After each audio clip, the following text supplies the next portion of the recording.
सौराष्ट्रे सोमनाथं च श्रीशैले मल्लिकार्जुनं उज्जैन्यां महाकालं ओंकारमलेश्वरं परल्यां वैद्यनाथं च डाकिन्यां भीमशङ्करं सेतुवन्दे दुरामेशं नागेशं दारुकावणे वाराणस्यां तु विश्वेशं त्र्यम्बकं गौतमी तटे हिमालये तु केदारं घुषमे सन्त शिवालय एतानि ज्योतिर्लिङ्गानि सायं प्रातः पठिन्नर सप्तजन्मकृतं पापं स्मरणेन विनश्यति। नमः शिवाय। नमस्कार, स्वागत है आपका। मैं आचार्य विक्रमादित्य आपके साथ हूँ। हमारा चैनल है आचार्य वाणी और आचार्य वाणी के माध्यम से हम आपके साथ लगातार जुड़े रहते हैं। समय समय पर विभिन्न प्रकार के जो विशेष तौर पर वीडियोस हैं वो आपके समक्ष डालते रहते हैं और आपको अवगत कराते रहते हैं ग्रहों की चाल क्या होने जा रही है। तो आज का विषय हमारा जो है वो वृषभ राशि वालों के लिए कैसा रहेगा अगस्त का अंतिम भाग। देखिए, ग्रहों की चाल परिवर्तन की तरफ हमेशा जाती है। आकाशीय पार्लियामेंट में कुछ ना कुछ ग्रहों की परिवर्तन की चाल हमेशा रहती है और हमारे भाग्य के अनुसार से वो ग्रह योग का योग जो है हमारे समक्ष वो कर्म को हमारे ला के खड़ा कर देता है, हमारे कर्म को ला के खड़ा करता है। और ऐसे में हम सबको एक प्रयास करना चाहिए। उपाय तो हम बता ही देंगे, बताते ही आपको। हम अपने कर्म को सुधारने का यदि प्रयास कर लें तो आप अपने जीवन में कभी कष्ट ना होंगे। ये साफ साफ योग दिखाता है। ये हमारे दुष्कर्मी है जो पाप रूप में हमारे सामने आ जाते हैं और हमारे को कष्ट देते हैं। तो यदि पाप आपके जीवन में कुछ कष्ट आ रहे हैं तो समझ लीजिए कहीं ना कहीं कोई ना कोई जो पुण्यों का अकाउंट है कम हो गया, तो उसको बढ़ाने का आपको प्रयास करना चाहिए। यह सिद्धांत की बात है। अब हम बात कर लेते हैं इस खासतौर पर अगस्त के अंतिम भाग में वृषभ राशि वालों के लिए क्या कुछ होने के योग है। देखिए, वृषभ राशि वालों आपकी राशि के अनुसार से कई ग्रहों का परिवर्तन का योग चल रहा है, वो आपको समझ लेना चाहिए। शनि और मंगल का षडाष्टक योग इन दिनों चल रहा है। शनि महाराज आपके राज्य भाव में बैठे हुए हैं, मंगल आपके बुद्धि वाले भाव में बैठे हुए हैं। बुध जो है वो इसी अगस्त के अंतिम भाग में जो आपके विशेष तौर पर चतुर्थ भाव में सुख वाले भाव में बैठे हुए हैं। सूर्य के साथ बुध आदित्य योग बना के बैठे हुए, बड़ा सुंदर योग। वो हो जाएंगे वक्री और फिर हो जाएंगे अस्त। और कहाँ के स्वामी हैं आपके? विशेष तौर पर समझे आपके बुद्धि के, संतान के, विद्या के और साथ साथ आपके धन के स्वामी भी हैं। और ये विशेष तौर पर ग्रहों का जो प्रभाव रहेगा ये आपके कार्यों में कहीं ना कहीं कुछ ना कुछ परिवर्तन लाने के योग बनेगा। क्या परिवर्तन होगा वो आपको समझ लेना चाहिए, क्या कुछ प्रभाव उत्पन्न करने वाला है। तो सबसे पहले हम सिलसिलेवार समझते हैं कि अगस्त के किन दिनों में आपके लिए कैसा रहेगा समय। सबसे पहले बात कर लेते हैं 21 अगस्त की। तो 21 अगस्त का ग्रहों का योगायोग पंचांग के अनुसार से दिखाता है सोमवार का अवसर, सावन के शुक्ल पक्ष का पंचमी तिथि है। और ये ग्रहों का योगायोग दिखा रहा है कि आपके लिए जो समय है वो विशेष तौर पर ओवरऑल आपके लिए थोड़ा सा सुबह का समय अच्छा दिखाई देगा, लेकिन शाम को कुछ हतोत्साहित करने की सूचना आ सकती है। तो आपको थोड़ा सा बैलेंस होकर चलने की जरूरत है। सुबह आपके लिए पॉजिटिव है और जैसे जैसे दिन निकलेगा थोड़ा सा आपके हाथ में लगेगा आपको कि मेहनत करा आया कुछ नहीं हाथ में। तो ऐसे में कोई दिक्कत नहीं, सब दिन एक समान नहीं रहते, लेकिन ध्यान रखना चाहिए आपको स्वास्थ्य का। इसलिए बाहर जा रहे हैं तो हाइजीन का मेंटेन करें। आजकल देखिए बहुत सारी बीमारियां चल रही हैं, बुखार, कंजक्टिवाइटिस, बहुत सारे इन्फेक्शन चल रहे हैं। तो अपना ध्यान रखते हुए कार्य कीजिएगा। लोगों से मिलन करें, बिल्कुल मिलना पड़ता है, थोड़ा ध्यान रखना पड़ता है। थोड़ा ध्यान रखते हुए, हाइजीन का ध्यान रखते हुए कार्य करने की जरूरत है। थोड़ा सा ध्यान रखते हुए कार्य करना चाहिए। इस दिन नागपंचमी भी है और साथ साथ इस दिन सावन के शुक्ल पक्ष, सावन का तीसरा सोमवार भी पड़ रहा है, शुक्ल पक्ष का सोमवार पड़ रहा है। भगवान शंकर का स्तवन करने का बड़ा सुंदर दिवस है। समस्त प्रकार के कष्टों को दूर करने के लिए यदि कोई इस संसार में देवता है जो समस्त हमारे से बिल्कुल बहुत थोड़े से स्वल्प प्रयास से एक लूटे जल से प्रसन्न हो जाते हैं, भोलेनाथ ही हैं वो। उन्हीं के दिन चल रहे हैं, उन्हीं को प्रसन्न करने का अवसर है। और सावन का सोमवार तो विशेष तौर पर उनके लिए बड़ा सुंदर है। ऊपर से सावन का नागपंचमी भी है। कालसर्प योग कई कुंडली में होता है, उसको शांत करने के लिए यदि कोई एक शुभ मुहूर्त बनता है तो वो कालसर्प योग शांति करने के लिए नागपंचमी के दिन सिद्ध करा हुआ विशेष तौर पर कालसर्प योग शांति यंत्र वामदेव स्वरूप भगवान शंकर के मंत्रों से सिद्ध करा हुआ यदि घर में रख लिया जाए तो कहा जाता है कि 11 महीने तक बिल्कुल अगले सावन से फिर सिद्ध करा लेना चाहिए। ये शास्त्र का विधान है, इसको अवश्य करने का प्रयास करें। हमने अनुभव करके देखा, इसको सुंदर तरीके से आप करेंगे तो बहुत सुंदर तरीके से लाभ प्राप्त होगा। हम पता नहीं कौन कौन से विडंबनाओं में फंस जाते हैं। मेरे पास बहुत सारे लोग आए, बोले जी हमारी कुंडली में कालसर्प योग है और हमने कहा गया कि हम एक जगह चले जाते हैं, वहाँ पर जाके एक बार पूजा करा लेंगे तो कालसर्प योग कभी जीवन में परेशान करेगा ही नहीं। कुछ ठीक हुआ? बोले कुछ फर्क नहीं पड़ा। तो फिर क्या फायदा? देखिए काल योग जो है वो जीवन में हमेशा के लिए बना हुआ है, कुंडली में जन्म से बन के आया है, वो जन्म पर्यंत रहेगा। जैसे आप भोजन नित्यपति करते हैं, आपका जन्म हो गया, उसी प्रकार से आपको इन सब चीज़ों की भी आवश्यकता नित्यपति है, पूजा की आवश्यकता भी नित्यपति है, सब चीज़ों की आवश्यकता नित्यपति रहती है। तो उन उपायों को भी धीरे धीरे जीवन में करते रहना चाहिए। नहीं कि एक बार पिंड छुड़ाया है, पिंड छूटता उठता कुछ नहीं, भ्रांति उत्पन्न हो जाती। तो इस बात का ध्यान रखें। तो हमने अनुभव से देखा कि इस नागपंचमी के दिन काल सर्पयोग शांति यंत्र को यदि सिद्ध करवा के अपने घर में रख लिया जाए और नित्यपति एक बिल्व पत्र उस सिद्ध यंत्र पर स्थापित कर दिया जाए वामदेव मंत्र का पाठ करते हुए, तो बिल्कुल काल सर्पयोग शांति हो जाती है। जो काल सर्पयोग के वर्णित शास्त्र में प्रभाव है वो बिल्कुल धीरे धीरे लोप हो जाते हैं। ये हमने बिल्कुल प्रत्यक्ष रूप से करके देखा है, आप भी इसका लाभ ले सकते हैं। इसके साथ साथ इस दिन सावन का सोमवार है, तो आश्रम पे बहुत सुंदर तरीके से हमने रुद्राभिषेक का कार्यक्रम रखा हुआ है। आप उसमें सम्मिलित हो सकते हैं, अपना स्थान आरक्षित करा सकते हैं। फोन नंबर स्क्रीन पर चल रहे हैं और कई बार आपको अवगत करा चुके हैं उस बारे में, तो आप समझ भी सकते हैं उसको। 22 तारीख की हम बात करें तो उस दिन मंगलवार का अवसर है, षष्ठी तिथि विद्यमान है और उस दिन ग्रहों का योगायोग आपके लिए थोड़ा भारी बना हुआ है। जो भी कार्य करें सावधानी के साथ करें, खर्चे बढ़ने के योग दिखाई देते हैं।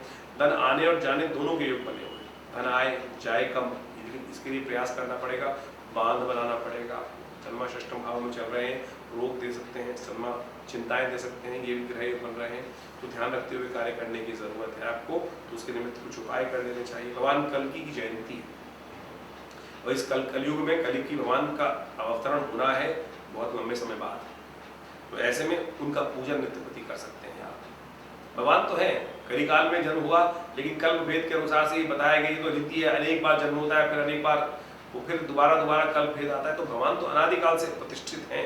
इस कलिकाल में भगवान का अवतरण होगा धर्म संस्थापनार्थाय, वो शास्त्र में लिखा है, लेकिन बहुत लंबा समय बाकी है, 4 लाख वर्ष बाद। अभी तो 5000 साल हुए कलयुग के आरंभ हुए, 4,20,000 वर्ष तक ये योग चलेगा।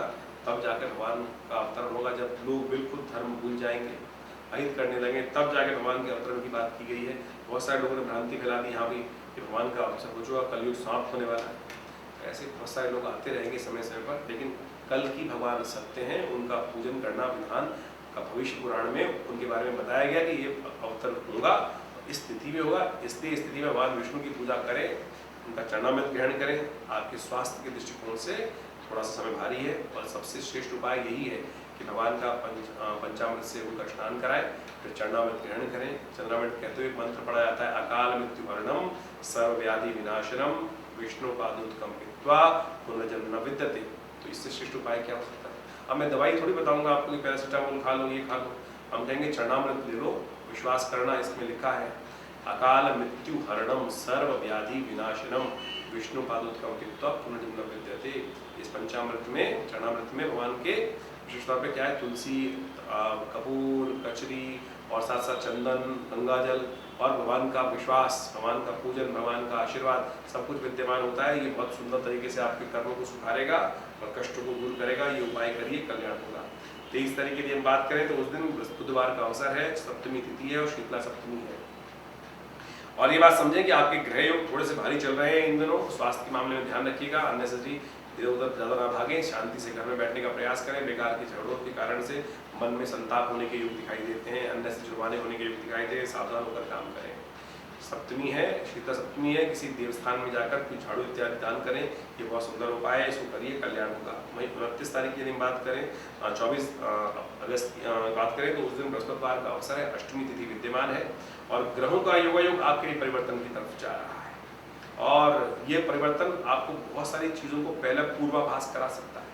ये पूर्वाभास, चंद्रमा सूर्योदय से पहले ही परिवर्तन की तरफ चले जाएंगे और विशेष तौर पर बुध जो है वो रात्रि में परिवर्तन की तरफ जाएंगे, वक्री हो जाएंगे और आपकी राशि के अनुसार से सुख वाले भाव में चल रहे हैं, ये वक्री होकर सूर्य की तरफ भागेंगे, शक्ति थोड़ी कम हो जाएगी बुद्ध की। और ऐसे में बुद्ध की शक्ति कम होने से आमदनी में थोड़ा प्रभाव पड़ सकता है, आपकी बुद्धि में थोड़ा सा नेगेटिव प्रभाव आ सकता है, ये भी दिखाई दे रहा है। क्योंकि बुद्धि के स्वामी इस वक्त आपकी राशि के अनुसार से बने हुए हैं, बुध ग्रह आपकी राशि के अनुसार से, तो वो आपको थोड़ा सा चीज़ों को नेगेटिव तरफ देख रहे हो। और चंद्रमा वैसे ही जो चल रहे हैं वो वृश्चिक राशि में चल रहे हैं, तो ऐसे में उपाय करने की जरूरत है।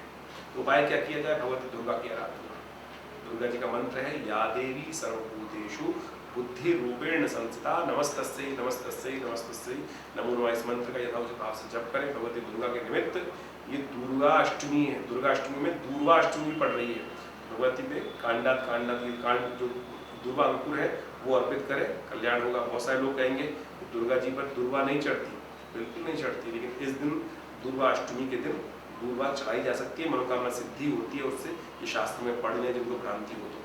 25 तारीख की यदि बात करें तो शुक्रवार का अवसर है, उस दिन नवमी तिथि है और ग्रहों का योगायोग आपके लिए जिस प्रकार का बना हुआ है आगे बढ़ने के अवसर प्राप्त होंगे, लेकिन फिर भी जन्माष्टमी होने के कारण से मन में थोड़ी दुविधा उत्पन्न हो सकती है। उपाय करने की जरूरत है, गौ सेवा करें, गौ के मन जाके गौशाला में थोड़ी हरी घास गाय को खिलाएं, देखिए उससे कष्ट दूर होंगे। गंडमूल नक्षत्र विद्यमान रहेगा 2 दिन 25-26, जो जातक जन्म ले रहे हैं घरों में उनकी मूल शांति अवश्य कराइएगा।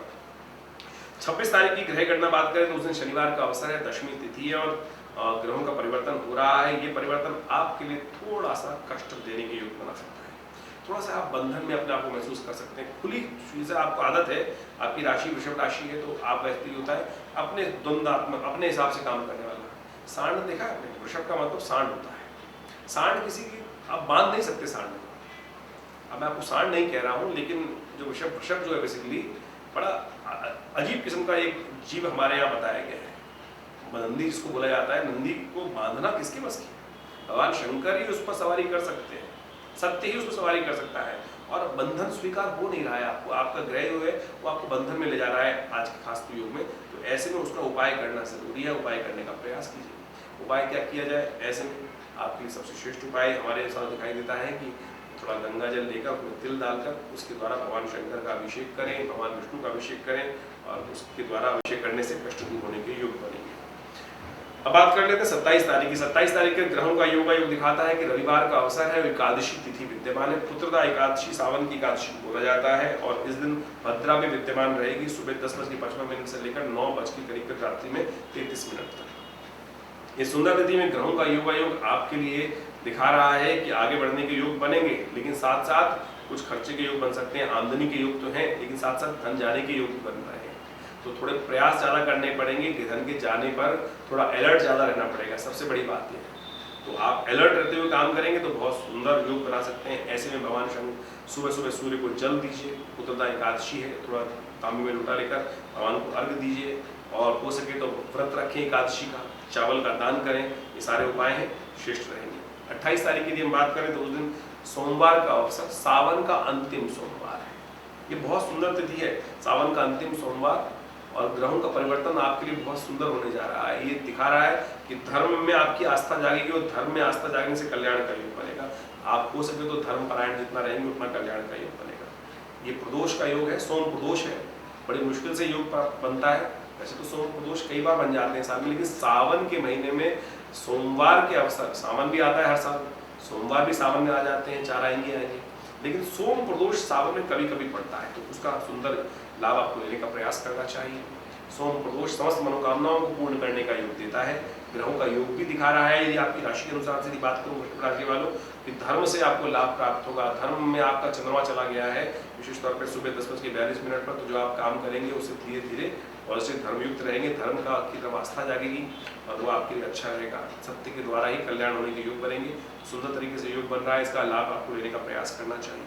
हमने विवेकानंद योगाश्रम में इस शुभ तिथि में बड़ा सुंदर कार्यक्रम रखा है। सोम प्रदोष के दिन पर, सावन के सोमवार अंतिम सोमवार पर बड़ा विशाल रुद्राभिषेक भगवान के विभिन्न शिवलिंग बनाए जाएंगे। नर्मदेश्वर शिवलिंग, पार्थिव शिवलिंग, भगवान का विशेष तौर पर धातु से बने शिवलिंग, अपनी अपनी मनोकामना के निमित्त आप उसमें भाग ले सकते हैं। भगवान का विशेष तौर पर अभिषेक चलेगा, रुद्रात्मक यज्ञ चलेगा, अभिषेकात्मक यज्ञ चलेगा, उनके मंत्रों से यज्ञ किया जाएगा। उन सबके द्वारा विशेष तौर पर अभिषेक भी होगा, दूध से, दही से, शहद से, इच्छुरस से, भस्म से, सबके पूजन भगवान का रुद्राष्टध्यायी का पाठ रहेगा। आप भी अपने निमित्त इस स्थान को आरक्षित करने के लिए, स्थान रुद्राभिषेक में भाग लेने के लिए अपना व्यवस्था कर सकते हैं। नंबर सामने स्क्रीन पर है, व्यवस्था जान लीजिए। बहुत सुंदर योग है, लाभ लीजिए। बात कर लेते हैं 29 तारीख की, मंगलवार का अवसर, त्रयोदशी तिथि और उस दिन हयग्रीव जयंती है भगवान विष्णु के पूजन करने की।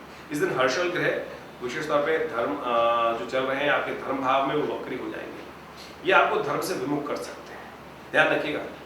थोड़ा सा ऐसा हो सकता है वृषभ राशि वालों के लिए धर्म वर्म कुछ नहीं, भगवान कुछ नहीं होता, कोई बात नहीं। तो हमारे भारतीय संस्कृति में तो कहने का तरीका है, धर्म आपको सत्य की तरफ ले जाता है, धर्म आपको विश्वास की तरफ ले जाता है। या तो आप स्वयं पे विश्वास कीजिए, और ग्रह दिखा रहे हैं कि आपको स्वयं पर भी विश्वास पूर्ण से टिकने वाला नहीं है, शनि मंगल के द्वंद्वात्मक स्थिति के कारण से आप ना इधर के रहेंगे ना उधर के रहेंगे, इस बात का ध्यान रखिएगा।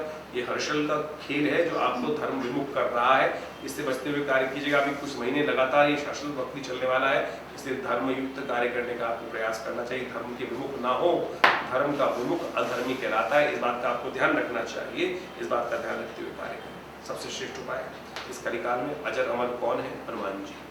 तो हनुमान जी की आराधना करें, चलते फिरते उठते बैठते हनुमान जी की पूजन करें, हनुमान चालीसा का पाठ करें।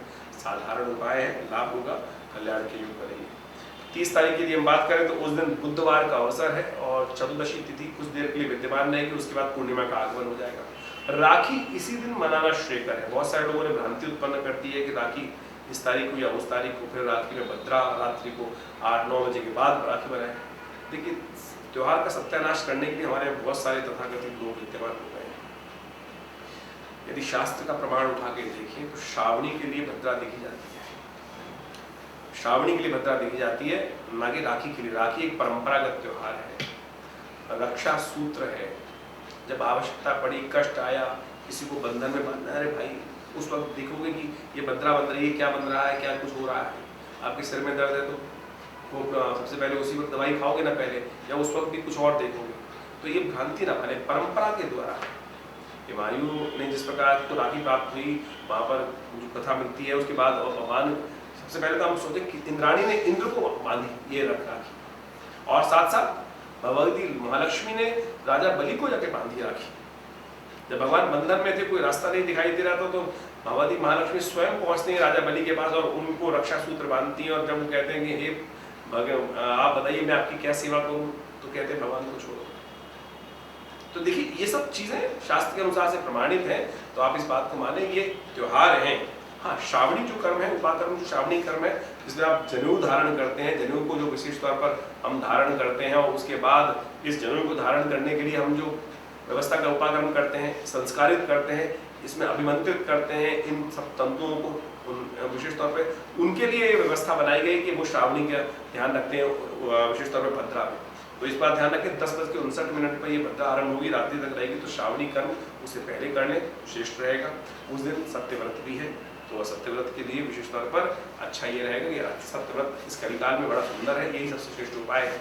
भगवान सत्यनारायण का पूजन करें, ओम नमो नारायण इस मंत्र का जप करें, श्रद्धा से इस कथा का श्रवण करें, समस्त कष्ट दूर होंगे। ग्रहों के दृष्टिकोण से समय आपके अनुकूल रहेगा, लाभ के संकेत मिलेंगे, आगे बढ़ने के अवसर आपको प्राप्त हो सकते हैं। बुद्ध के समक्ष चंद्रमा आ गए हैं और ये धन लाभ के योग बनाने के अच्छे अवसर बना सकते हैं। जैसे जैसे दिन आगे बढ़ेगा आपके लिए समय अच्छा रहेगा, अनुकूल रहेगा, लेकिन फिर भी शनि मंगल का टकराव है, शांत रहते हुए कार्य करने का आपको प्रयास करना चाहिए। 31 तारीख की यदि हम बात करें, बृहस्पतिवार का अवसर रहेगा, पूर्णिमा तिथि है उदय तिथि के रूप में, लेकिन एक मुहूर्त से कम है, तो इसलिए उस दिन राखी एक दिन पहले मनाई जा रही है, ये बात आपको समझ में आनी चाहिए। पूर्णिमा है उस दिन, श्रावण पूर्णिमा, और साथ साथ गायत्री जयंती, गायत्री भगवती का प्रादुर्भाव ऋषि विश्वामित्र के ध्यान से वो किया हुआ, उस दिन भगवती के उसका स्वरूप में उपस्थित हुई।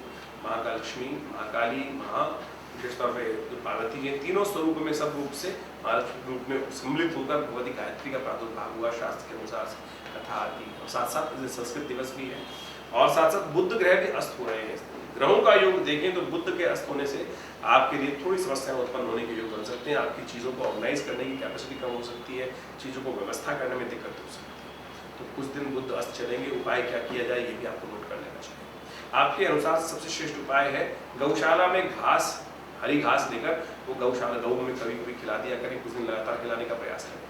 गणेश जी को दूर्वा अर्पित करने का प्रयास करें, हरी चीज़ों का दान करें। ये उपाय कर कर आप बहुत सारे कष्टों को दूर कर सकते हैं। ये कार्यक्रम आपका अपना कार्यक्रम है, हम इस चैनल के माध्यम से आपके समक्ष जो सीधी सादी ज्योतिष की बातें वो आपके पास रखने का प्रयास करते हैं, लेकिन फिर भी भ्रांति यदि कोई समझ में नहीं आ रहा है तो चिंता ना करें। फ़ोन नंबर्स आपके सामने स्क्रीन पर चल रहे हैं, आप विवेकानंद योगाश्रम में स्वयं आकर भी हमसे मिल सकते हैं। दिल्ली में विवेकानंद योगाश्रम लक्ष्मीनगर कॉलेज में स्थित है, और ये आश्रम में बहुत सारे शोध कार्य चलते हैं। बहुत बड़ा हॉस्पिटल हम लोगों ने प्राकृतिक चिकित्सा का बनाया है, और बहुत सारे योग के संबंध में कार्य करते हैं। यज्ञ नित्य प्रति 8 घंटे आज भी हमारे आश्रम में यज्ञ होता है, और हर रविवार को उस सामूहिक यज्ञ में आप स्वयं आ सकते हैं, भाग ले सकते हैं और लाभ ले, भगवान का सानिध्य प्राप्त करें। भगवती का एक बहुत चमत्कारी शिव विग्रह है, जो बहुत 300-400 साल पुराना शिव विग्रह है, जो मुल्तान से हमारे आश्रम में अवतरित हुआ, भगवान को लेके आया गया। मुल्तान में बहुत बड़ा विशाल मंदिर था, जब पार्टीशन हुआ तो वो तोड़ दिया गया। मुगलों ने जिस प्रकार से बड़ा अत्याचार किया और किसी प्रकार से अपनी मूर्ति यहाँ दिल्ली में प्रतिष्ठित हुई है। आके आप आएँ, उनका दर्शन करें, मनोकामना सिद्धि होगी, चमत्कार होगा, लाभ होगा। धन्यवाद।